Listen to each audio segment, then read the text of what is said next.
Амансызбы көрөрман. Алдыда биз өнөктөштөр менен бирге жасаган иликтөөбүздү сунуш кылабыз.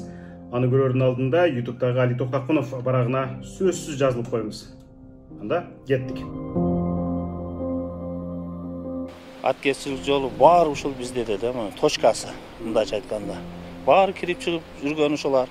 Мана эми ошого чейин ушул убакка чейин ошол контрабанда токтобой эле ушундай тынбай кирип чыгып жатты да. Бишкекте да мындай заправка жок, мисалы үчүн. Же көрдүңүздөр беле, мисалы үчүн жолдун катары Бишкекте да. Чүйскийде мисалы үчүн катарма-катар заправка турган. Бул вес Тажикстанда эме кылып атабыз да биз азыр. Эми ал контрабанда ГСМди башынан айтчу болсок, керек болсо Ташиевдин өзүнүн заправкасы болгон бул жерде 3-7 деген. Ошо ак үйдө отургандар ушулар баары депутаттарды аны ошону ким экенин аныктап Садыр Нуркожоев токтоткула. Кыргызстандын бир чекесинде Тажикстан менен чектешкен жериндеги Арка деген чакан айылда ар 270 кишиге бирден заправка туура келет десе, балким ишенбей чыгарсыз, бирок бул чын. Эми бензин менен жер сугарбайт, бензин менен дуал уруп үй салбайт. Анда эмне үчүн чакан айылда 15 май куючу жай курулган? Алар кимдики? Кыргызстандан Тажикстанга контрабандалык жүк өтүп атат деген ызычуулар күчөгөн учурда биз ушул маселени иликтеп көрүүнү эп көрдүк. А дегенде биз аймактагы географиялык жана экономикалык жагдайды айтып берели. Кеп кезеги кесиптешим Арген Нуровдо. Бул Баткендин Лейлек районундагы жаңы жер айыл өкмөтү. Айыл өкмөткө Арка, Достук, Борбордук жана Жаштык айылдар кирет.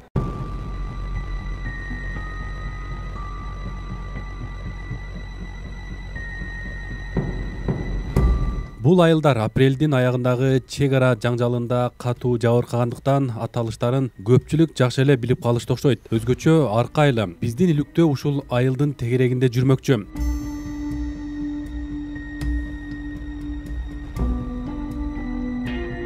Картадан өзүңүздөр байкагандай, жаңы жер айыл өкмөтү Кыргызстандын башка айыл же шаарларынан кыйла алыста турат. Маселен, бу жерден Лейлек районунун борбору Исфана шаарына чейин машина менен 2 сааттык жол. Ошол эле учурда коңшу Тажикстандын экинчи чоң шаары Худжантка Арка айылынан жарым саатта жетип барууга болот. Худжанттын калкы агломерациясын же айлана тегерегиндеги шаар айылдарды кошкондо 1 миллион кишиге жетет. Алардын баарынын тирилик муктаждыгын канааттандырып туруу керек эмеспи? Бирок Худжанттан Тажикстандын борбору Душанбеге чейин 300 чакырым же бери дегенде 5 саат машина менен жүрүүгө туура келет. Анын үстүнө Худжант Душанбе автожолунан жүк ташуу үчүн жол акы төлөө керек. Андан тышкары Тажикстандын Иран, Өзбекстан менен мамилеси жакшырып, соодасы көбөйө баштаганына аз эле болду. Мына ушундай факторлордон улам тажикстандыктар үчүн Кыргызстандан соода кылуу ыңгайлуу боло келген. Анын үстүнө эки ортодо көп жерде чек ара тилкелери али тактала элек, демек кайтарылбайт. Натыйжада эки өлкө ортосунда контрабанданын тамыры жылдан жылга чайлап, коолап жайылып келди. Тажикстанга кирип аткан контрабандалык тиричилик товарлардын эң өтүмдүүсү күйүүчү май. Бул салыштыруудан эле себебин билсеңиз болот. Учурда эң көп колдонулган АИ-92 бензининин 1 литри Кыргызстанда 49 сомго жакын. Бул кымбаттап кеткенден кийинки баасы. Албетте, Тажикстанга сатмакчы болгондор дүңүнөн алган үчүн аларга дагы бир топ арзан түшөөрү бышык. Ал эми Тажикстанда ушул эле маркадагы бензиндин литри азыр биздин акчага которгондо 63 сомдон сатылууда. Бул айырманы контрабандисттер же кыйтырлыгы, бийлиги жана таасири күчтүүлөр өз чөнтөгүнө түшүрүүгө тырышат. Ал үчүн түрдүү айла амалдар колдонулат. Бул Тажикстан менен Кыргызстандын чек арасындагы Канибадам шоссеси. Анын боюндагы курулмалар картадан 40 тизилип, чай, пирожки саткан комокторго окшоп көрүнөт. Чын-чынында алар май куючу жайлар. Арка айылынан эле биз 15 заправканы эсептей алдык. Апрелдин аягындагы чек ара жаңжалында Тажикстан тараптан киргендер алардын дээрлик баарын талкалап, өрттөп кетишкен. Жергиликтүү тургундар бул май куючу жайлар кимге кызмат кылып келгенин жакшы билишет. Биз аларга жолугуп, маектештик. Айткандарына дыкат көңүл бурсак. Жол болсо, үстү жагы биз Кыргызстан, асты жагы Тажикстан. Бирок ушул контрабанда бар жок ушул биздин ушул жерден кирип чыгып жүргөндө, мана бензин барбы, аткезчилик жолу баары ушул бизде да, точкасы, мындайча айтканда. Баары кирип чыгып жүргөн ушулар. Мана эми ошого чейин ушул убакка чейин ошол контрабанда токтобой эле ушундай тынбай кирип чыгып жатты да. Эл билет да, мунун баарын эл билет, эл көрүп жүрөт. Булар баары кирип жүргөн, эми санын точно айта албайбыз, бирок келген фуралар бензин барбы, продукта барбы, эмелер бар ушундай Тажикстанга кирип жүргөн да баары. Кадимкидей заправка кылып коюп чыгып кете берет. Жолдун үстүгө кирип, заправкага кирип, заправка кылып чыгып кете берет. Кээ бир машинелерге усилить этип, ресурслорду усилить этип, бир тонналык бактарды коюп алган. Ошолорду толтуруп коюп чыгып кирип кетет. Биздин өзүбүздүн 1-2 айылга мына достук арка айылга бир заправка жетишти. Анан жашсык айылына дагы бир заправка жетишти, болду. Заправка мынча заправканын эмне кереги бар? Бишкекте дагы мындай заправка жок, мисалы үчүн. Же көрдүңүздөр беле, мисалы үчүн жолдун катары Бишкекте дагы. Чүйскийде мисалы үчүн катарма-катар заправка турган. Бул вес Тажикстанда эме кылып атабыз да биз азыр. Бул жерде көп чоң күчтөр жатат. Себеби биздин айылды мына канча журналисттер келди, бүт эмеден келди. Ошолор бар келип көрүп атат заправкаларды. Көп каналдар келип туура эмес информацияларды берип атат. Себеби 8 заправка күйдү деп атат. 8 эмес, мына ушул жерде мени көрүп тургандар болсо, Лейлек районунун бүт Кыргызстанда канча заправка бар экен баары билет. Ушул заправкалар бүт баары чоңдордуку. Силер биздин элди как мишен катары койдуңар да, өзүңөрдүн бизнесиңер үчүн заправкаларды куруп алып, тажиктерге сатып, ошо ак үйдө отургандар, ушулар баары депутаттарды ошону ким экенин аныктап, Садыр Нуркожоев токтоткула. Чындап эле Ташиев мындай чындап эле контрабанданы токтотту, аракет кылды сиздин баамыңызда. Эми ал контрабанда ГСМди башынан айтчу болсок, керек болсо Ташиевдин өзүнүн заправкасы болгон бул жерде 3-7 деген. Негизинен бул заправкалардын ээлери өзү Лейлек Баккенден эмес. Алар башка жактан болот да. Жалал Абад, Ош, ар жактардан келген. Даже нарымдыктар бар деп калып.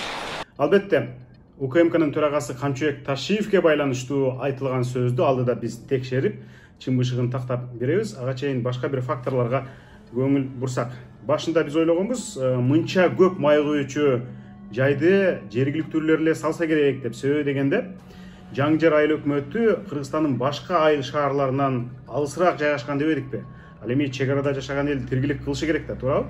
Ошон үчүн Тажикстан менен Кыргызстандын ортосундагы бензиндин айырмасынан акча таап тиргилик кылууну көздөгөнбү айылдыктар деген ой болгон эле, бирок таптакыр андай эмес болуп чыкты. Биз текшере келген 15 май куючу жайдын 4-өө гана лейликтиктер экен.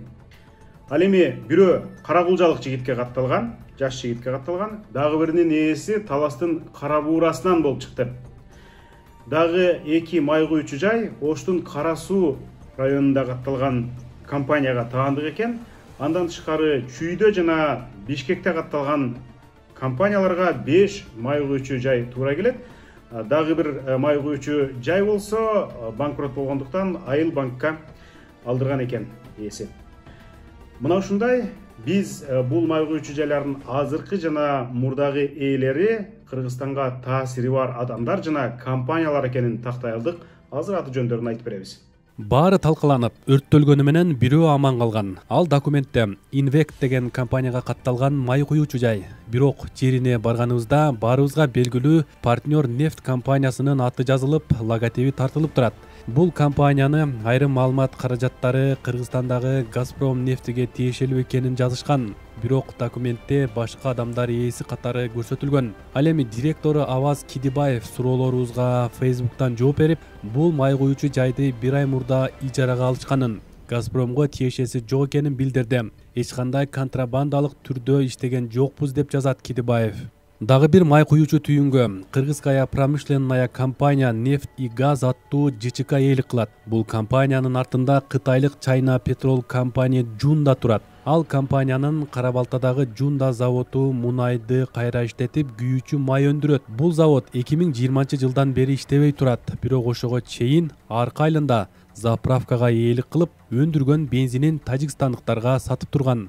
Жер аянты 1000 чарчы метр же 10 сотыкты ээлеген бул заправка 2011 жылы салынган. 2016 жылы мартта даяр заправканы Север Юг Ойл аттуу компания сатып алып иштетип келди. Бул тилкеде Север Юг Ойл компаниясынын дагы бир май куючу жайы бар. Аны 2018 жылдын январында сатып алган. Баткендин эң четиндеги алакандай жерге удаама заправкаларды салган бул компания Оштун Кара Суу районунда катталган. Ачык маалымат булактары Север Юг Ойлдун кожоюну катары Тагаев Алмазбек Жээнтаевди, директору катары Тагаев Абдибайыт Зикировичти көрсөтөт. Бирок чын-чынында бензин саткан бул компаниянын чыныгы эси башка. 2021 жылдын 18 январына чейин ошол кишинин атында болчу. Ал киши тек жогорку кеңешке депутат болгондон кийин бизнес менен алектенүүсүнө мыйзам жол бербегендиктен компаниясын инилерине каттатып койгон. Ал киши 2020 жылы октябрь окуяларынан кийин депутаттык төш белги тагынган Бердиев Аккулу Тагаевич Республика Ата Журт фракциясынын катарында парламенттин отун энергетикалык комплекси комитетине мүчө.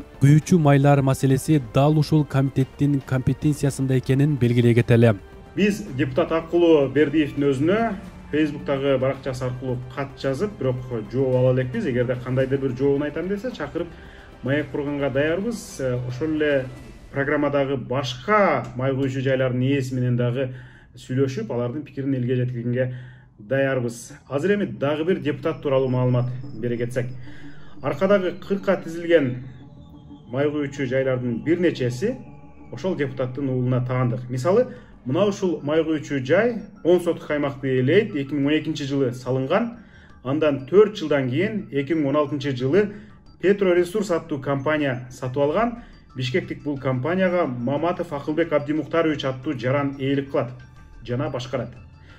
Бирок Акылбек Абдимухтарович үчүн бир эле май куючу түйүн аздык кылган. 2020 жылдын февралында дагы бирин сатып алган.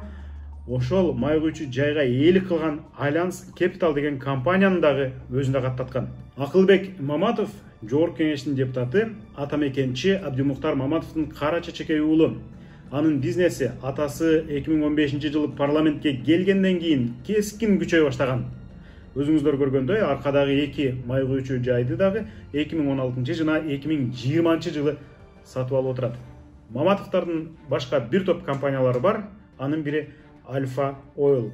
Мына ушул компания боюнча клоп KG иликтөө жүргүзүп, ал Кыргызстандагы тендерлерди утуп турган рекордсмен экенин аныктап чыккан. Тактап айтканда, Маматов бир эле Альфа Ойл аркылуу 2016 жылдын апрелинен 2020 жылдын августуна чейин эле жалпы суммасы 1 миллиард сомдон ашуун тендерди жеңген. Биз Абдимухтар Маматов дагы жогорку кеңештин отун энергетикалык комплекси комитетинин мүчөсү экенин баса белгилейбиз. Кызык жери, Маматовдордун экинчи заправкасына 2019 жылдын 23 сентябрына чейин Томас и Ко компаниясы ээлик кылып келген. 15 сотук жерде элеген бул түйүндү 3 жылча иштетип, күнү күчүн көргөн Томас аттуу компания кимдики? Ачык маалымат булактарына карасак, Томас и Ко компаниясынын негиздөөчүлөрүнүн бири ал жылдары Ташиев Казыбек Кыдыршаевич болгон. Бул киши учурдагы улуттук коопсуздук комитетинин төрагасы Камчыбек Ташиевдин бир тууганы. Ошол эле учурда компания жакындарына катталса дагы Камчыбек Ташиев аны өзүнүкү деп атап келет. Бул тууралуу Азаттыктын ыңгайсыз суроолор берүүсүнүн эфиринен кийин айтканы жазылып калган. Эл градиент меники эмес дедиң досум, эртең бийликти алсак аны эсептешебиз. Токтогулдуктарга айтып койдуң градиент. Бирок бир тууганыңыз 99 жыл кеткен досум. Мен 1 жыл кеткен. Эми 1000 жылы кетсең да сеники билебиз дейм. Не кыласың дейм. Болгон досум, мен не кыласың? Койчу. Законом не запрещается. Я подготовлен отдал. Мен училикте да жокмун. Мен, например, Томаста да мен училикте эмесмин да. Бирок Томас сеники билсе, меники дейм. Арка айылындагы 40 тизилген май куючу жайларды юридикалык жактан алганда кандайдыр бир мыйзам бузду деп айтыш кыйын. Алар өз дагы товарыбызды алып келдик, саттык, салыгыбызды төлөдүк, эч кандай мыйзам бузбадык, контрабанда кылган жокпуз деп жооп бериши толук мүмкүн. Бул формалдуу жагы. Бирок реалдуулук башка да. Реалдуулук жана элдин көргөнү таптакыр башка. Маани бере турган бир нече фактор бар. Кыргызстан 2011 жылдан тартып Орусиядан бензинди жана дизель отунун пошлинасы жок ала баштады. Бул демек калган товар Кыргызстанга башкаларга караганда арзаныраак кирип атат дегенди билдирет. Ал эми арка айылындагы май куючу жайлар дагы дал ошол 2011 жылдардан баштап курулуп көбөйө баштаган. Анан калса чек ара айылдарындагы карапайым эл дагы, жергиликтүү азыркы жана мурдагы чиновниктер дагы өз билгендерин айтып, контрабанда күчөп кетти деп жатышпайбы? Аткесчилик жолу баары ушул бизде да, мына точкасы, мындайча айтканда. Баары кирип чыгып жүргөн ушулар. Мана эми ошого чейин ушул убакка чейин ошол контрабанда токтобой эле ушундай тынбай кирип чыгып жатты да. Бишкекте да мындай заправка жок, мисалы үчүн. Же көрдүңүздөр беле, мисалы үчүн жолдун катары Бишкекте дагы. Чүйскийде мисалы үчүн катарма-катар заправка турган. Бул вес Тажикстанда эме кылып атабыз да биз азыр. Эми ал контрабанда ГСМди башынан айтчу болсок, керек болсо Ташиевдин өзүнүн заправкасы болгон бул жерде 3-7 деген. Ошо ак үйдө отургандар ушулар баары депутаттарды аны ошону ким экенин аныктап Садыр Нуркожоев токтоткула. Бир эле айылда бир нече заправка бар, май куюучу бекет. Бул атайын контрабанда үчүн курулган деген сөз бар да, ушул чын беле? Эми бул контрабанда үчүн деген эмес, эми мурда мүмкүн айыл үчүн деле заправка бир-экөө курулган, кийин дальше көбөйүп кетти да. Ал бирок алар бардыгы эле иштеп аткан. Мисалы үчүн бизден налоговыйлар келип туруп канча бензовоз келсе куйса, ошонун бардыгына жанагындай пломбаларын коюп кетишип аткан, население саткан. Эми трассадан өтүп аткандан кийин заправка кылып чыгып кетет машиналар. Ошону эле кызматын аткарып жүргөн заправкалар болгон. Мен контрабанда жөнүндө билбейм. Андай контрабанда канча бензовоз менен кирип чыгып кетиши мүмкүн. Так заправкалардан андай чыкпайт.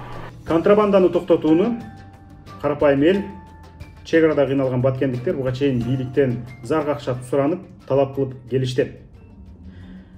Апрелдеги жаңжалдан кийин элдин чыдамы түгөнүп, чек арада контрабанданы өзү көзөмөлдөп токтотууга өттү.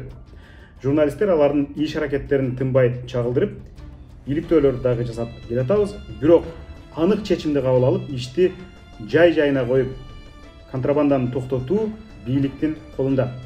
Бийлик саясий эркин көрсөтөт, элдин үнүн угат деген ишенимдебиз. Биз менен бирге болуңуз, бул каналга жазылыңыз, видеого комментарий жазып, бөлүшүңүз, лайк басыңыз. Саламатта калыңыз.